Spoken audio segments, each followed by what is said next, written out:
Эхлээд гэр хорооллыг мэдээж гэр хорооллод хүмүүс амьдрахдаа нөгөө өөрсдийн гал голомт гэдэг утгаараа тэр хөгшчүүл ялангуяа энэ агаар салхитай гэдэг үүднээс ялангуяа манай Чингэлтэй бол агаар салхи сайтай. Тэгээд зуны цагт бүр сайхан мундаг. Тэгээ яг энэ хэдэн уулын дунд ингээд нэг сууршаад тэ удцсан усууд маань эндээс явах сонирхолгүй. Тэгээд гэр хорооллолд амьдарч байгаа гэдэг бол тэр бол тийм одоо муугаар адлагдаж хэлэх зүйл бол ерөөсөй байхгүй шүү дээ. Хуучин бидний хүүхэд байх үед л гэр хорооллын хүүхдүүд тэгээ байрс орон сууцны хүүхдүүд гэж ялгадаг байсан. Одоо бол нэг үе бодоход бол харьцангуй гайгүй болсон. Хүмүүсийн хөгжүүлж тэр тэгэхээр гэр хорооллын хамгийн түрүүнд хөгжүүлэх гэвэл мэдээж зам харгууг хамгийн түрүүнд орно тий.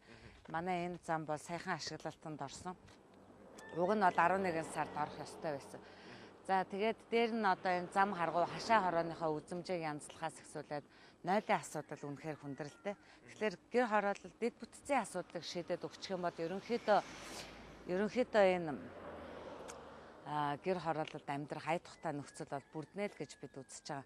Тэгээ ерөнхийдөө утаа гэж бид нар адалдаг. Тэгэхээр утааны асуудал юунаас болдог вэ гэвэл энэ удаан жил амьдарсан хүмүүс маань гэхдээ л одоо манай аав гэхэд хамгийн анх тий явлагны хайрцгаар тий байшин барьжсэн байх жишээтэй. Тэгэхэд тэр одоо тийм одоо эдлхүүнтэй бүтээгдэхүүнээр барьсан байшин ямар одоо дулаан одоо тий хангамж сайтай байх вэ мэдээж ойлгомжтой ш. Дулаан алдалтаас болж утаа галаа түлнэ. Галаа ойрхон түлснээс болж нүрсээ түлснээс болж утаа их гарна.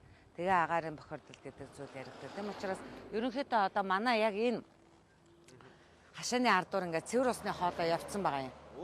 Тэгээ цэвэр усны ингээд хоолой явцсан. Тийм учраас хүссэн айлууд хашаандаа боломжтой бол цэвэр усаа ингээд татаад оруулах боломжтой. Жишээлх юм бол манайх одоо ингээд татаад оруулсан байх жишээтэй.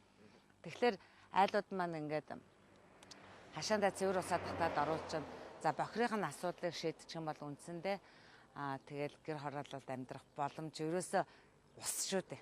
Өглөө гарахтаа л төлөвлөсөн ажлууд маань ерөнхийдөө бүтэмжтэй сайхан байна. Одоо манай нэг газрын дарга маань эмнэлэг твцсэн. Бас нэлээд удагчлаа би энэ жоохон тэгсэн. Тэгээд